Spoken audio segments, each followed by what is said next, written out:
안녕하세요, 여러분. 백영기 목사입니다. 오늘 예레미야 29장 10에서부터 14절입니다.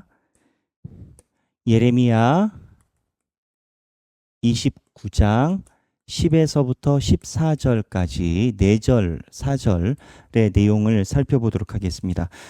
지금 저희가 살펴보고 있는 이 내용은 예레미야가 포로에게 보낸 편지의 맥락 안에 있습니다. 그 포로가 어디냐?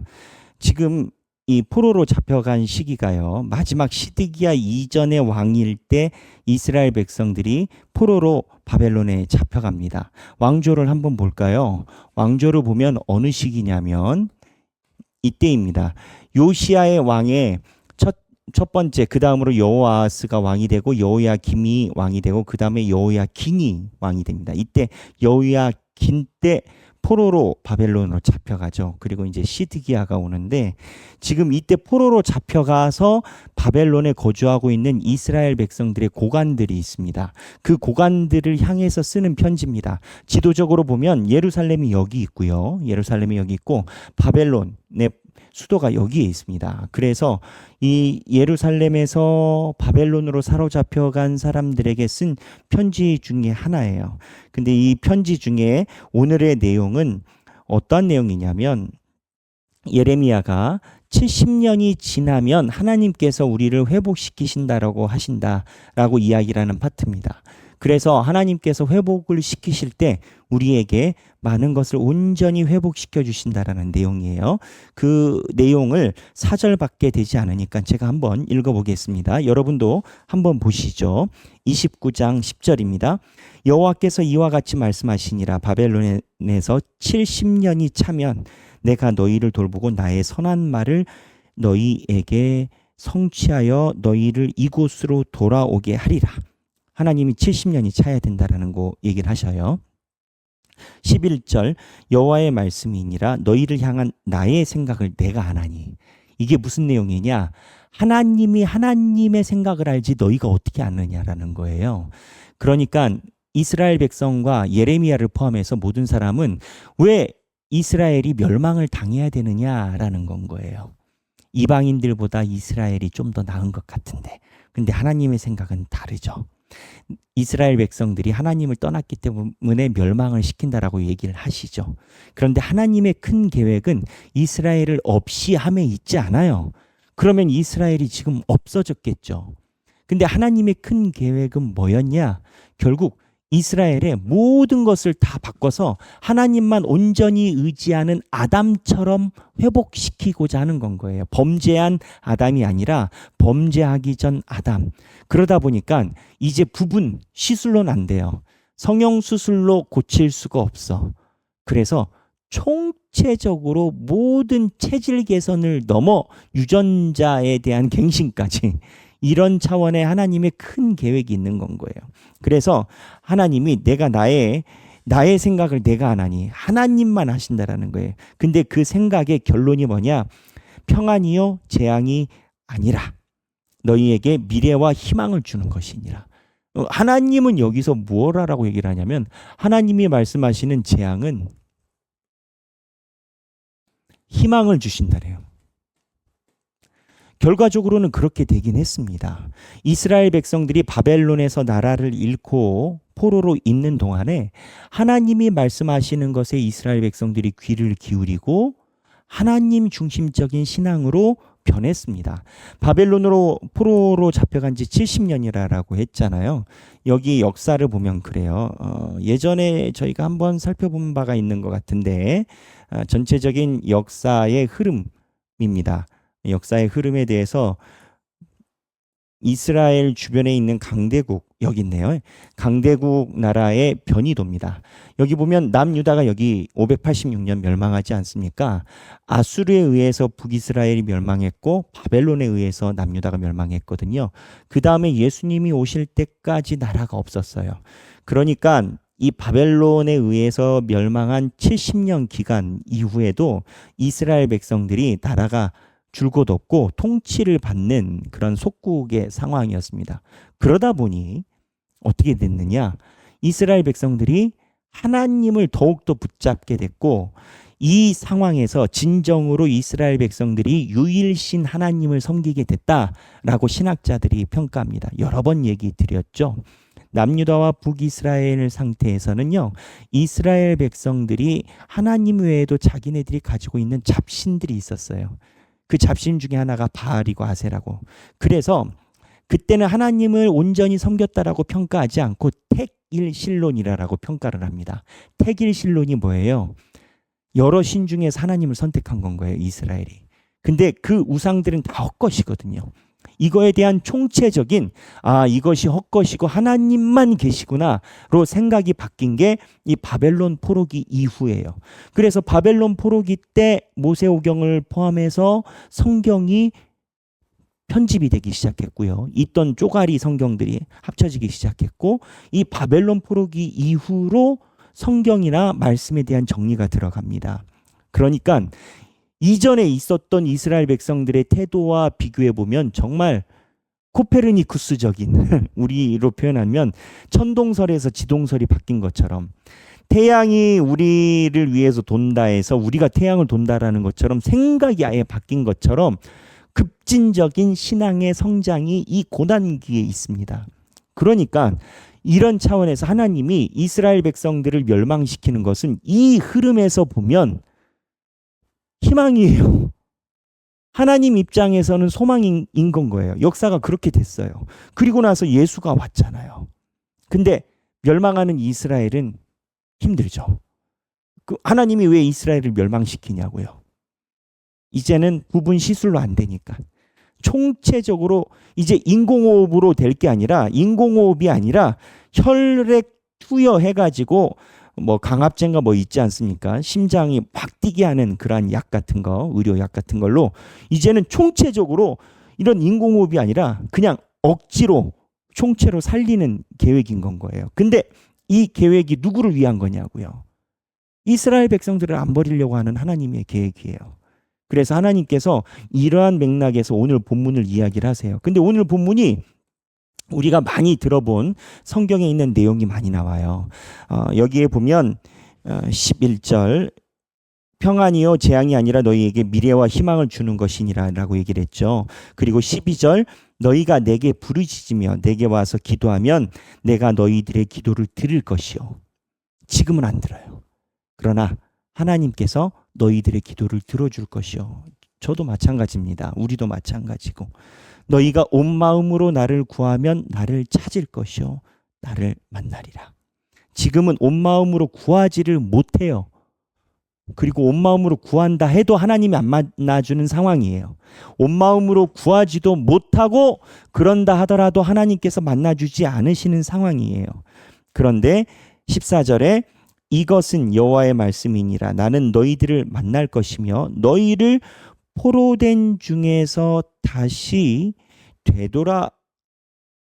돌아오게 하되, 내가 쫓아보냈던 돌아오게 하되, 여기 돌아오게 하되라는 표현을 봐야 됩니다. 자, 이 돌아오게라는 표현이 어떠한 의미를 가지고 있습니까? 말 그대로 갔다가 이제 오는 걸 돌아오게라고 얘기를 하죠. 우리는 그렇게 이해를 합니다. 저도 그렇게 이해를 해요.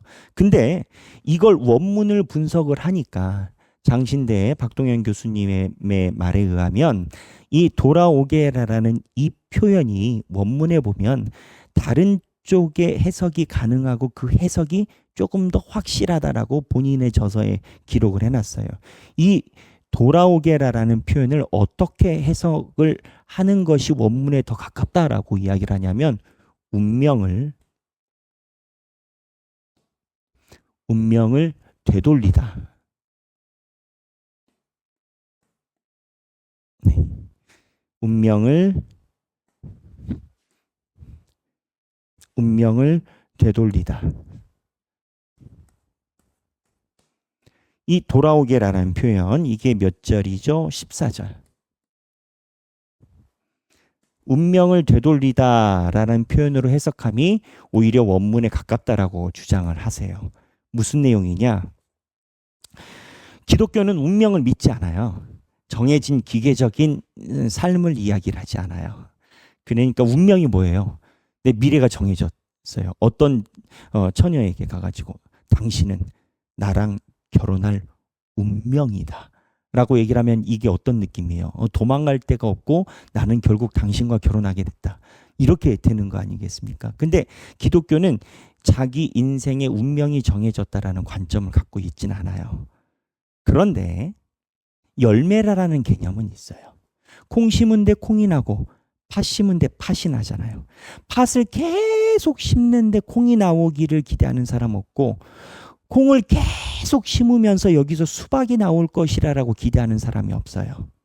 이거는 정해진 운명을 이야기를 하는 게 아니라 그 시스템, 그 라인, 그 습관, 그 계열, 정서, 그 아버지의 그 아들, 양이 양을 낳고 염소가 염소를 낳고 선한 사람이 선한 자녀를 낳고 악한 자가 악한 자녀를 낳고 이거는 운명이 아니라 정해진 삶의 테두리예요. 이거를 이스라엘 백성들이 가지고 있었단 말이에요. 그래서 하나님이 돌아오게라라는 이 운명을 되돌린다라는 표현은 총체적으로 우리가 가지고 있는 습관, 우리가 여기는 생각을 다 되돌린다라는 거예요. 언제? 70년의 기간 동안. 70년의 기간. 하나님은 이 70년이 필요하신 거예요. 그래서 여러분 이 본문에서 우리가 한번 생각해 볼 필요가 있습니다. 하나님께서 이스라엘 백성들을 되돌리는 표현이 뭐냐? 운명을 이제 이거를 저희가 쉽게 이야기할 수 있는 단어로 제가 바꿔보겠습니다. 내 습관에 의한